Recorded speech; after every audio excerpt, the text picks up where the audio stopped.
알렉산드리아 까망이 토레스 하이브리드입니다. 지난번에 저희가 이 차를 타고 해남까지 왕복 주행을 하면서 고속 주행에서의 이 토레스 하이브리드의 민낯을 봤단 말이에요. 아쉬운 점들을 많이 보여준 것 같아서.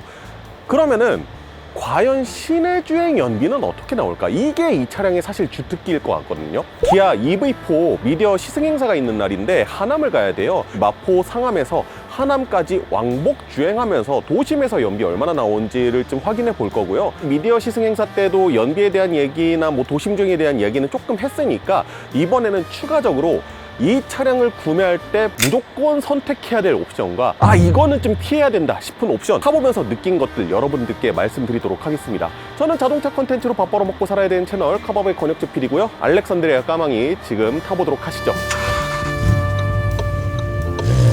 미디어 시승 행사가 열리는 하남까지는 대략 40km입니다. 그럼 왕복 한 80km 잡으면 될까요? 트립 컴퓨터를 리셋을 했습니다. 그러면은 본격적으로 출발을 해보도록 하겠습니다. 우선 제가 미디어 시승 행사 때 그런 의문점을 하나 제시를 한 게 있어요. 전기 모터가 동력에 힘을 안 주고 진짜 배터리 충전만을 위해서 돌아갈 때, 그러니까 직렬식으로 충전이 되다가 제가 가속 페달을 꽉 하고 눌러 밟았어요. 그러면은 동력에 힘을 개입을 할 거 아니에요. 그런데 엔진이 배터리에 직접적으로 충전을 해줄 때보다 동력으로 전달될 때 갑자기 RPM이 확 하고 떨어졌었던 기억이 있습니다. 그래서 이건 왜 이러지? 라는 생각을 했었는데, 배터리 충전을 위해서 엔진이 구동될 때 있잖아요. 이때에도 속도에 따라서 구동되는 RPM 자체가 다릅니다. 예를 들어서 내가 한 30km로 주행하고 있었는데 배터리가 없어서 엔진이 깨어나서 충전을 해준다. 이랬을 때에는 대략 한 1600rpm 이때쯤으로 돌고요. 고속주행 했었잖아요. 해남에서 왔다 갔다 했을 때 고속도로에서 만약에 직접적으로 이 배터리를 충전을 해줘야 되겠다라고 하는 순간에는 2300rpm쯤으로 해서 돌더라고요. 회전수가 높으면 엔진 소리가 커질 수밖에 없고 그러한 것들이 실내로 유입될 수가 있잖아요. 그러니까 애초에 개발을 할 때 속도별로 해서 차등으로 좀 회전수를 높이자. 왜냐면은 전기 모터로만 주행하는 속도가 높으면 그만큼 방전되는 양도 많을 거 아니에요. 그러면 그만큼 충전도 빨리 해줘야 될 거 아니에요. 아무래도 회전수가 높은 상태에서 충전을 해주면 충전이 더 빠르겠죠. 충방전에 대한 상황과 NVH에 대한 것들을 두루두루 고려해서 속도별로 직렬식으로 배터리 충전을 해줄 때도 RPM에 있어서 차등을 둔다. 확실히 도심구역에서는 전기 모터로만 주행하는 순간이 많아요. 제가 처음에 출발할 때 배터리의 충전도가 그렇게 많지가 않았거든요. 지금도 배터리가 반 이하로 차 있어요. 그런데도 불구하고 지금까지도 계속 전기 모터로만 주행을 해주고 있거든요. 이제 엔진 들어왔네요. 시속 50km 좀 넘어서 엔진이 들어왔는데, 이것도 지금 배터리가 아마 좀 많이 떨어져 있어서 그럴 거예요. 평지 기준으로 해서 시속 60km쯤 되면은 엔진이 슬쩍 직렬 방식으로 개입을 하더라고요. 조금 개선해 줬으면 하는 점 중에서 하나는, 저는 이 차를 탈 때마다 회생제동을 레벨 3, 그러니까 가장 높은 정도에다가 두고 타거든요. 이 차량 같은 경우에는 스마트 회생제동이 탑재가 되어 있어서요, 아예 정차까지는 안 해주는데 어느 정도 감속은 해줘요. 레벨 3로 두면은 저는 딱 적당한 것 같아서 레벨 3로 두는데, 항상 시동을 껐다 키면 레벨 2에 고정이 되어 있더라고요. 차라는 게 이런 미디어 시승차처럼 돌려 타는 게 아니다, 렌트카처럼 돌려 타는 게 아니다 그러면은 보통 한번 세팅해 놓으면 안 건드리거든요. 그러니까 이러한 것들을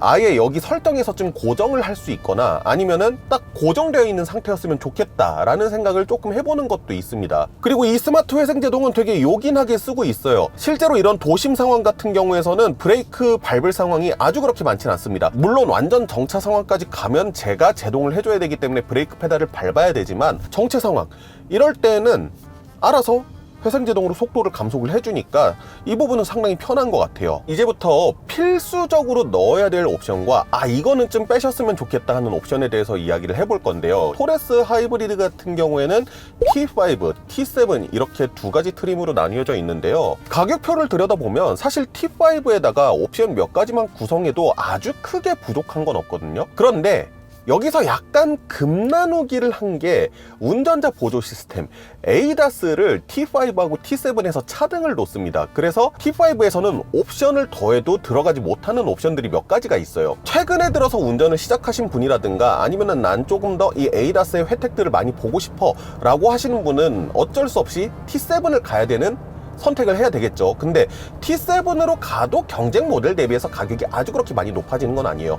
가격표상을 봤을 때 조금 아쉽다, 킹 받는다 싶은 거는 사실 무릎 에어백이 옵션으로 들어가 있는 거 25만원 밖에 안 해요. 예, 몇 천만원짜리 차 사는데 25만원이면은 뭐 솔직히 그거 그냥 뭐 아쉬울 게 뭐가 있어요. 넣으면 되지. 그런데 그냥 차값에 25만원이 플러스가 되고 기본으로 들어가는 거랑 아니면은 차값에서 25만원 빼고 이걸 25만원 옵션으로 따로 추가하는 거랑 딱 봤을 때 느낌 자체가 다르잖아요. 기분 자체가. 아이 그래도 안전 사양인데 이거를 따로 가격을 받는다고? 아, 좀 그런데 라는 생각이 들 수도 있는 거고, 뭐 이거는 제가 굳이 말씀을 안 드려도 다들 기본으로 넣으실 거기 때문에 오늘 제가 말씀드리려는 건 이건 아니고요. 사실 제가 생각하는 무조건 넣어야 되는 옵션은 알파인 오디오입니다. 지금 제가 타고 있는 이 알렉산드레아 까망이 T7에 뭐 이것저것 옵션들 되게 많이 넣어서 저는 당연히 알파인 오디오가 들어가 있는 차량인 줄 알았는데 알파인 오디오가 빠진 시승차를 보내주셨더라고요. 제가 지난번에 미디어 시승했을 때는 알파인 오디오를 직접 청음을 해보고 여러분들께 말씀을 드렸잖아요. 그러다가 케이지 모빌리티의 기본 오디오를 들으니까 알파인은 넣어야겠다. 케이지 모빌리티에서 알파인 오디오를 넣기 전에 계속 이 프리미엄 오디오를 넣어야 된다라고 주장했던 사람 중에 한 명이거든요. 왜냐면 그때 토레스 EVX를 시작으로 해서 전동화 모델들을 케이지 모빌리티에서 늘려가려고 했던 상황이었고, 전기차는 NVH가 상당히 정숙하기 때문에 엔터테인먼트의 성능이 좋아야 돼요. 그런데 그 기존의 케이지 모빌리티가 세팅했던 오디오가 여러 말 한 것보다 제가 그냥 딱 음악 하나만 들려드릴게요. One look, give 'em whiplash. Beat drop with a big flash.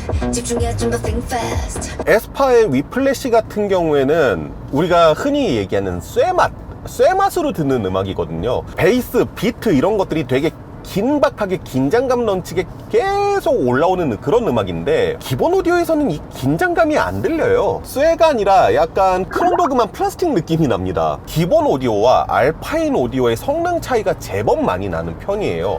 그래서 음악을 좋아하시는 분이라거나 하신다면은 이 알파인 오디오는 무조건 넣으셔야 된다. 사실 더 중요한 건 무조건 넣어야 되는 옵션보다 무조건 빼야 되는 옵션입니다. 20인치 휠은 선택하지 마세요. 우선 첫 번째, 휠이 크면 연비적으로 불리할 수밖에 없습니다. 그렇기 때문에 아래에 있는 18인치, 17인치의 휠이 연비가 더 좋게 나올 가능성이 높고요. 제가 여태까지 미디어 시승이든 아니면 뭐 토레스 하이브리드 말고 토레스 EVX를 탔을 때에도 경험했던 건 전부 다 18인치 사이즈의 휠이었거든요. 그런데 이 18인치 휠을 선택한 차량들에서는 공통적으로 부드러운 승차감들을 많이 보여줬습니다. 그런데 20인치로 넘어오잖아요. 서스펜션을 건든 게 아니라 휠의 인치수만 늘어난 거잖아요. 그렇기 때문에 서스펜션의 특성은 분명히 부드러운 승차감 어딘가쯤에 있는데 휠이 20인치로 커지면서 노면에서 발생하는 충격에 대한 전달이 훨씬 더 다이렉트해졌단 말이에요. 그래서 되게 묘한 승차감이 만들어졌어요. 잔진동이 제법 많이 올라옵니다. 이거는 18인치 휠에선 한 번도 경험하지 못했었던 거거든요. 이런 교각이 이음새 확실히 18인치에 비해서는 충격이 조금 더 커졌습니다. 그냥 되게 잘 포장되어 있는 도로잖아요. 그런데 암만 뭐 아스팔트 포장을 잘했어도 그 입자는 좀 거칠잖아요. 어디 한 군데는 조금 울퉁불퉁할 수도 있고 이 노면이 그냥 실크처럼 쫙 부드럽게 펼쳐져 있는 건 아니란 말이에요. 기존의 18인치에서는 어느 정도 밀고 지나갔었던 이 승차감이 얘에서는 제법 운전자한테 많이 전달이 돼요. 이 차 가지고 들어온 노면도 가봤을 거 아니에요. 들어온 노면에서도 조금 그렇더라고요. 그리고 디자인은 개인 취향이라고는 하지만 20인치 휠 자체가 제가 봤을 때는 이쁘진 않거든요. 저는 20인치 휠보다는 차라리 18인치 휠의 디자인이 훨씬 더 깔끔하지 않나라는 생각도 합니다. T7에 그냥 무조건 강제적으로 박아놓은 게 아니더라고요. 그것도 옵션으로 별도로 빼놓은 거라서 이거는 돈 아끼십시오. 네, EB4 미디어 시승 끝났고요. 이제 사무실로 복귀를 해볼 겁니다. 오늘 날씨가 진짜 초여름 날씨예요. 타워형 주차장에 세웠는데도 온도가 24도라고 뜨거든요. 통풍 시트하고 에어컨은 키면서 주행을 하고 있는데 차량에 전력을 끌어다 쓰는 거잖아요. 그렇기 때문에 제가 뭐 다른 날 뭐 테스트를 해봤는데 확실히 에어컨을 틀었을 때의 연료 효율이 조금은 떨어지는 편이긴 합니다. 그래서 그 부분도 뭐 감안을 해서 봐주시면 될 것 같고, 지금도 에어컨 좀 틀어놨다고 시동 걸려서 발전하는 거 보이시죠? 아까 전에도 잠깐 말씀드렸지만 발전할 때 돌아가는 회전수가 그렇게 낮은 회전수는 아니에요. 기본적으로 1600rpm에서 돌아가고요, 높게 돌아갈 때는 2300rpm 이렇게까지도 돌아가는데, 직접 동력을 전달해서 가는 것보다는 확실히 연료 효율상에 좋은 것 같아요. 일단 연비만 봤을 때 그렇습니다. 도심주행 연비는 영상 마지막에 여러분들께 보여드리도록 하겠습니다. 네, 상암 도착했습니다. 일단 도착하자마자 시동 먼저 껐어요. 연비 떨어질까봐. 80km가 넘는 거리를 시내 주행을 했는데, 일단 루트에 대해서 조금 말씀을 드리자면, 상암에서 출발해서 내부순환을 타고 북부에서 빠져서 외곽순환 타고, 그리고 한강 건너와서 올림픽대로 타고 하남으로 건너갔고요. 올 때는 하남에서 쭉 올림픽대로 타고 월드컵대교 건너서 지나왔어요. 간선도로에서 시속 80km가 살짝 상이하게 주행하는 때도 있었고요. 보통은 막히는 때가 많았죠. 내부순환에서도 그렇고 올림픽대로에서도 좀 막히는 때가 많았습니다. 지금 시간 자체가 4시 23분이거든요. 슬슬 막힐 때가 됐죠. 도심주행 연비 얼마나 나왔느냐. 주행거리 A, 제가 아까 전에 리셋했던 거죠. 총 누적 주행거리는 82.9km입니다. 그리고 평균 속도는 33km. 뭐 일반적인 시내 주행에서의 속도라고 생각을 하시면 될 것 같아요. 총 2시간 34분을 주행을 했고요. 연비 얼마나 나왔느냐. 22.2km per 리터가 나왔습니다. 토레스가 가격대나 아니면 뭐 휠베이스의 크기 자체는 스포티지 투싼 정도 되는 준중형 SUV급의 크기인데, 전체적인 전장을 놓고 봤을 때는 산타페나 소렌토와도 어느 정도 파이를 나눠 먹을 수 있을 정도의 크기란 말이에요. 그런 부분에 있어서 르노의 그랑콜레오스와 조금 비슷한 위치라고 볼 수가 있을 것 같은데, 그 정도 크기의 하이브리드 SUV가 시내 주행에서 연비가 20km가 넘게 나왔다. 22.2km가 나왔다. 고속주행에서는 시스템 특성상 조금 낮은 연비를 보여줬지만, 도심 구간에서는 이 시스템 특성 때문에 높은 연비를 보여준다는 거죠. 확실히 자기가 잘하는 분야는 다 잘 있어요. 토레스 하이브리드는 확실히 고속주행이 많은 분보다는 도심주행이 많은 분한테 되게 잘 맞는 차량이다. 기름을 4리터도 안 쓴 거예요. 진짜 높게 잡아서 휘발유 가격 1,800원으로 잡아도 7,200원을 안 썼다는 얘기거든요. 실제로는 거의 5,000원, 6,000원? 기름 한 5, 6,000원 썼다라고 생각을 하시면 될 것 같습니다.